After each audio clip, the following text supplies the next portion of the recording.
한 주일 동안 안녕하셨습니까? 또 목소리로 여러분들을 찾아뵙습니다.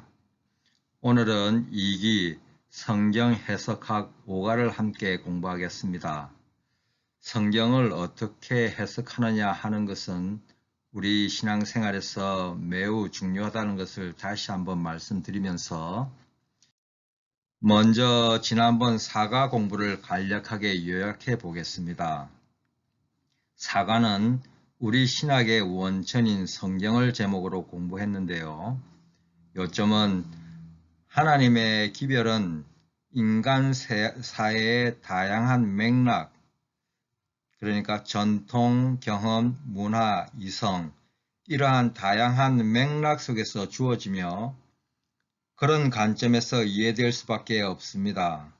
그러나 우리는 그런 요소들의 한계를 인정하고 성경을 표준으로 그러한 것들을 검증하며 성경이 궁극적으로 제시하려는 하늘의 가치가 무엇인지 찾아야 한다고 공부하였습니다. 오늘은 5가 오직 성경으로라는 주제를 가지고 공부하겠습니다. 기억절은 하나님의 말씀은 살아있고 활력이 있어 좌우의 날선 어떤 검보다도 예리하여 혼과 영과 및 관절과 골수를 찔러 쪼개기까지 하며 또 마음의 생각과 뜻을 판단하나니 히브리서 4장 12절 말씀입니다. 이번 주 우리가 공부하는 오직 성경, 그러니까 종교 개혁의 근간이 되었던 오직 성경, 라틴어로는 솔라 스크립투라라고 하죠.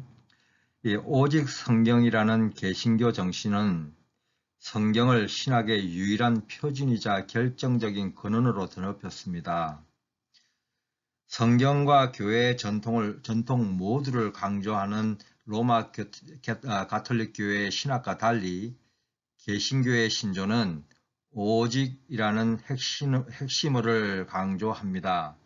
그러니까 개신교 정신은 오직 성경, 즉 솔라 스크립투라 한마디로 압축한다는 것이겠죠. 이것은 신앙과 교리에 문제가 있을 때 성경에 유일하고 최종적인 권위가 있다는 뜻입니다. 성경을 해석할 때 로마 가톨릭 교회가 취해왔던 풍류적인 해석법과 달리 종교 개혁자들은 성경 본문의 문법과 문자적 의미를 진지하게 취급하는 문법적, 역사적 해석법을 강조하였습니다. 그러기 위해서는 모든 해석의 판단 기준은 성경이 되어야 합니다. 그래서 먼저 월요일 소재 판단 기준으로서의 성경을 공부하겠습니다. 우리가 오직 성경의 원칙을 확언하려면 성경의 독보적인 권위를 인정해야 할 것입니다. 오직 성경의 원칙은 우리가 성경을 해석할 때 교회에 대한 의존성, 그러니까 가톨릭 교회와 같이 교황의 권위, 전통 이런 것으로부터 성경의 권위를 보호하려는 의도가 있습니다. 그리고 그것은 성경 해석의 기준을 성경 밖에서 가져올 가능성을 차단하게 되겠습니다. 고린도전서 4장 6절에 있는 말씀을 보겠습니다. 형제들아, 내가 너희를 위하여 이 일에 나와 아볼로를 들어서 본을 보였으니 이는 너희로 하여금 기록된 말씀 밖으로 넘어가지 말라 한 것을 우리에게서 배워 서로 대적하여 교만한 마음을 가지지 말게 하려 함이라. 이 말씀은 사도 바울이 에베소에 있을 때 고린도 교회에 보낸 편지로서 그 당시 고린도 교회에 존재하는 분파 문제, 즉 아볼로파, 바울파, 베드로파 이렇게 나누어서 서로 멸시하고 적대하는 이런 문제를 지적하면서 기록된 말씀 밖으로 넘어가지 않음으로써 서로 대적하여 교만한 마음을 가지지 말기를 권면하는 말씀입니다.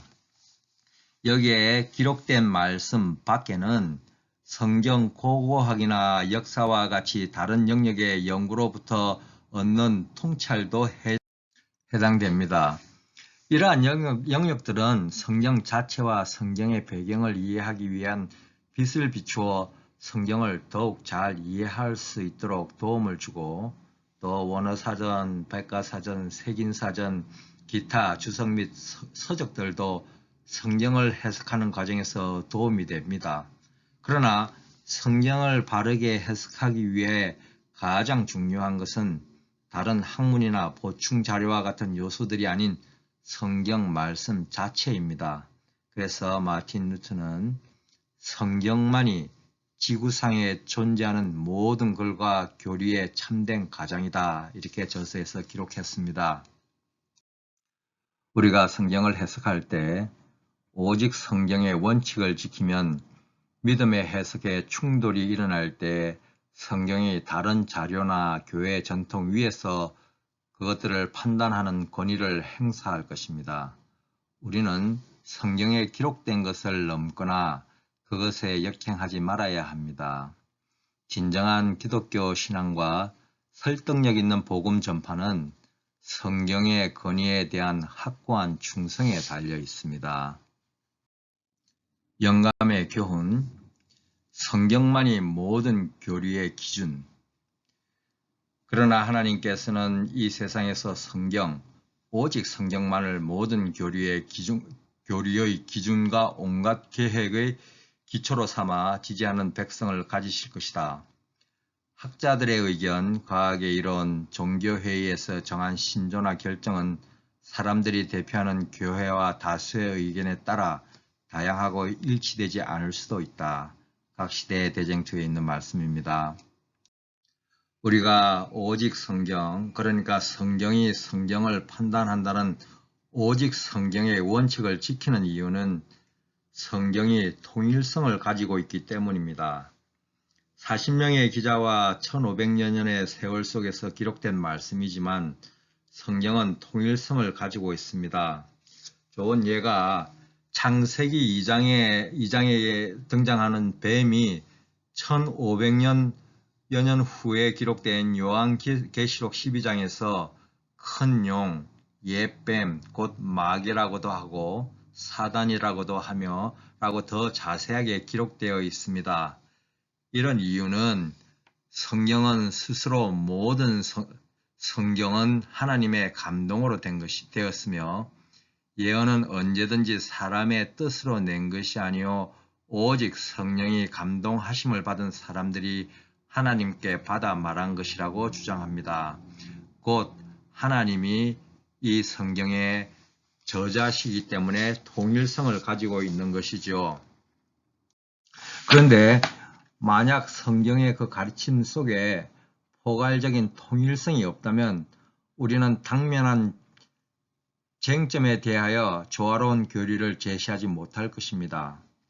성경에 통일성이 없다면 교회는 진리와 오류를 분별하고 이설을 물리칠 방도가 없을 것이고 징계의 기준을 마련하거나 진리로부터 이탈을 교정할 근거도 없을 것입니다. 그래서 예수님과 성경의 기자들은 거룩한 기원에 기초한 성경의 통일성을 당연시했습니다. 예를 들어서 로마서 3장 10절에서 18절 말씀을 보면 사도 바울은 죄와 구원에 관한 도리를 기록하면서 전도서, 시편, 이사야에서 성경절을 인용했습니다. 로마서 3장 10절에 기록된 바 의인은 없나니 하나도 없으며 이 말씀은 전도서 7장 20절에 선을 행하고 전혀 죄를 범하지 아니하는 의인은 세상에 없기 때문이다. 이런 말씀을 인용을 했고요. 또 11절, 12절, 13절, 14절은 시편에 있는 말씀을 인용했고 또 15절, 16절, 17절, 18절은 이사야에 있는 말씀을 인용했습니다.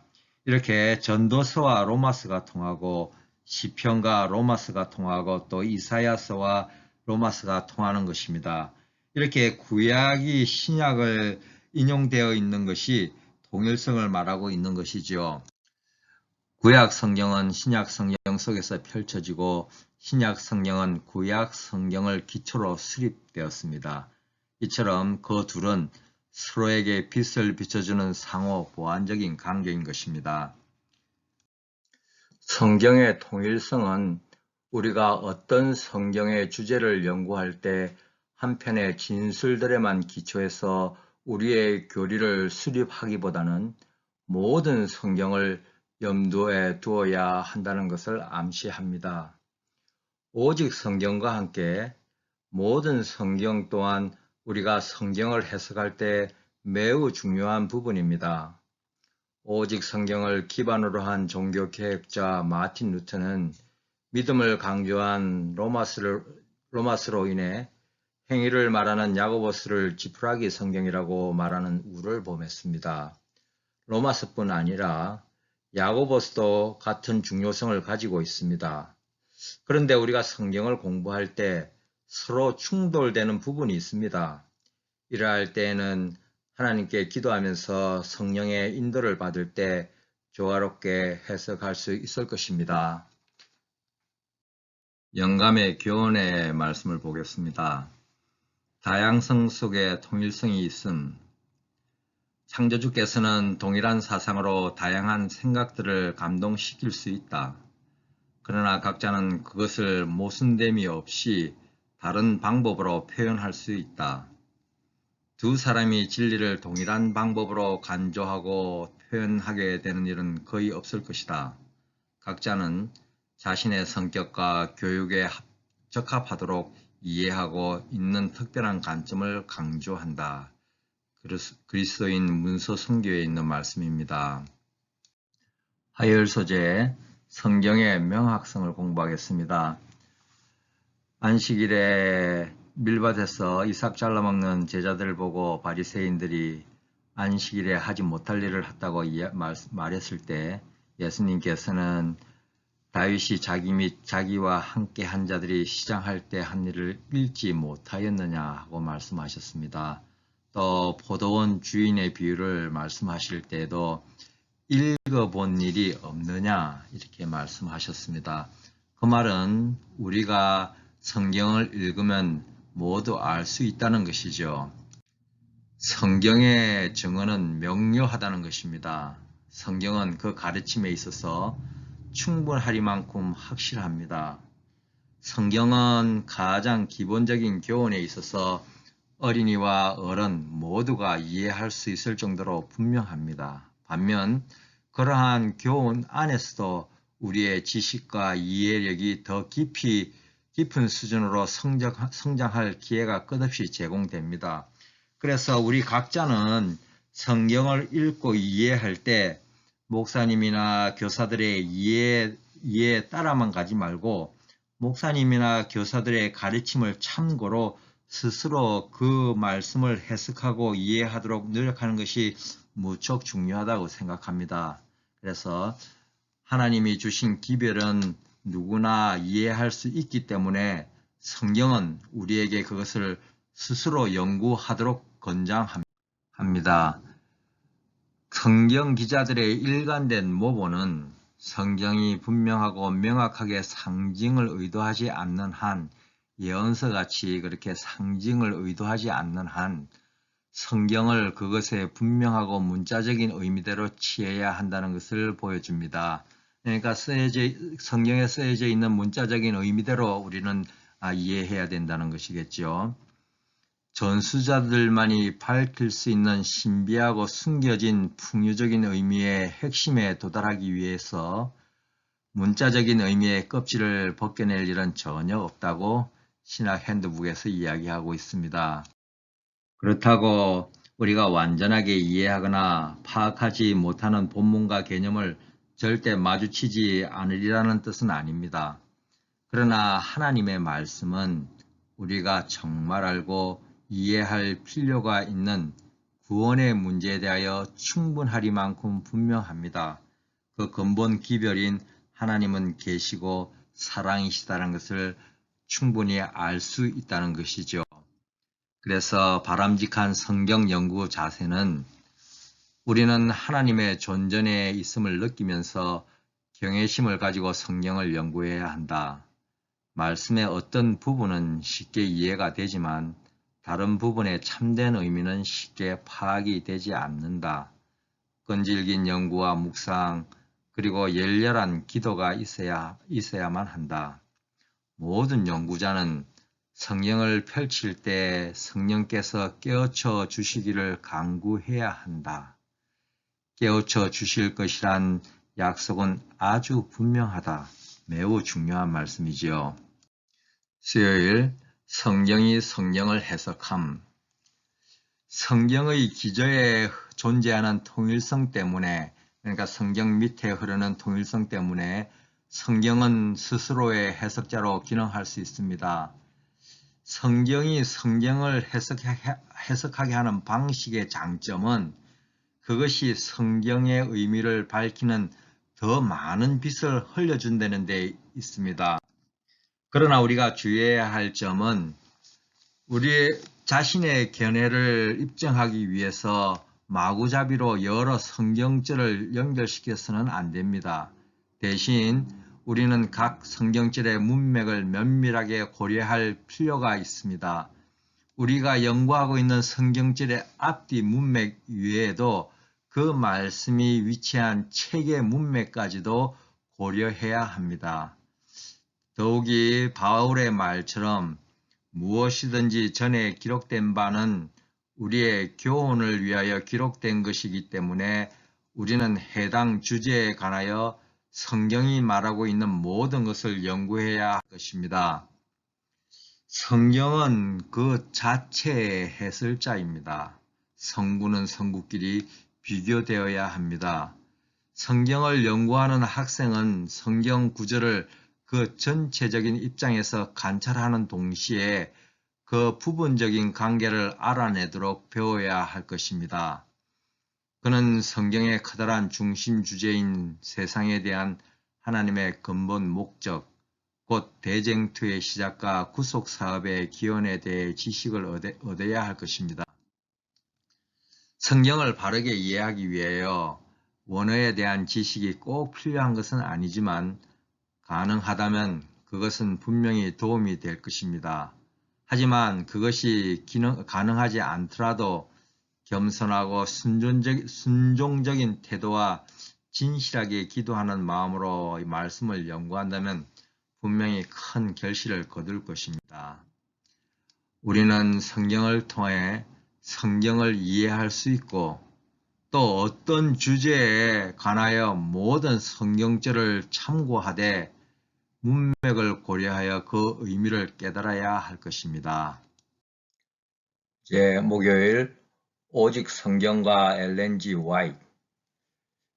제7일 안식일 예수 재림교는 오직 성경에 관해 말할 때 숙명적으로 엘렌 G. 화이트의 문제에 부딪힌다.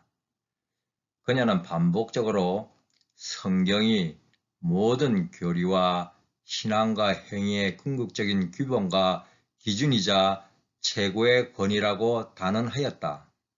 게다가 그녀는 오직 성경이라는 개신교의 대원칙을 확고하게 지지하고 옹호했다. 각 시대의 대쟁투에 있는 말씀입니다. 그녀의 관점에서 그녀의 글은 성경과 비교할 때 사람들을 더 큰 빛으로 인도하기 위한 작은 빛이었다. 그녀의 저술은 진지한 성경 연구의 지름길 또는 대체물이 결코 아니다. 그녀는 다음과 같이 건면했습니다. 그대들은 성경 말씀과 친숙하지 않다. 성경의 표준에 이르며 그리스도인의 완전에 도달하고자 하는 바람으로 하나님의 말씀을 연구하였다면 그대들은 교회의 정언이 필요 없었으리라. 그대들이 하나님의 영감으로 된 책을 연구하지 않으므로 그대들이 순종하기를 게을리하였던 영감의 말씀으로 그대들의 주의를 환기시키고 그 순결하고 고상한 가르침으로 그대들의 삶을 꼴지어 나가게 하시고자 그분께서는 단순하고 직설적인 정언으로 그대들과 연결되기를 구하신다. 교회 정언에 있는 말씀입니다. 그녀의 저술들은 그와 같이 이해되어야 한다. 그녀의 저술에는 성경 저자들에게 임했던 동일한 영감이 임했다. 그러나 그것들의 역할은 성경의 역할과는 다르다. 그녀의 저술들은 성경에 추가된 것이 아니라 그것의 지배를 받는다. 그녀는 결코 자신의 저술들이 성경을 대체하도록 의도하지 않았다. 오히려 그녀는 성경을 신앙과 행위의 유일한 표준으로 높였다. 엘렌 G. 와이스의 증언은 하나님의 감동을 받아 그분의 남은 백성에게 전하는 기별이지만 성경을 대신하기보다 우리를 성경으로 이끌기 위한 작은 빛이다. 더 깊은 연구를 위해 성경을 연구하려는 사람은 배우는 자의 정신으로 접근해야 한다. 우리 자신의 의견이 옳다는 것을 입증하기 위해서가 아니라 하나님의 말씀하신 것을 알기 위하여 성경의 각 페이지를 연구해야 한다. 성경의 참 지식은 말씀을 주시는 성령의 도움을 받아야만 얻을 수 있다. 또한 이 지식을 얻기 위해서는 그것을 생활에서 실천해야 한다. 우리는 하나님이 명하시는 것을 모두 다 순종해야 한다. 성경을 연구할 때에는 가장 부지런한 노력과 인내성이 있는 사고가 요구된다. 마치 광부가 땅속의 금강을 찾아 파듯이 우리는 하나님의 말씀이라는 보물을 열심히 끈기 있게 찾아야 한다. 이제 기도하고 마치겠습니다. 아버지, 어두운 밤길을 걷는 것 같은 우리에게 말씀의 빛을 비춰주시고 모든 지혜의 근원이신 하나님을 알게 해 주셔서 감사합니다. 진리이신 아버지께 의지합니다. 구원의 지식으로 우리를 인도해 주시옵소서. 다음 주까지 행복한 한 주가 되시기를 바라면서 말씀을 마치겠습니다.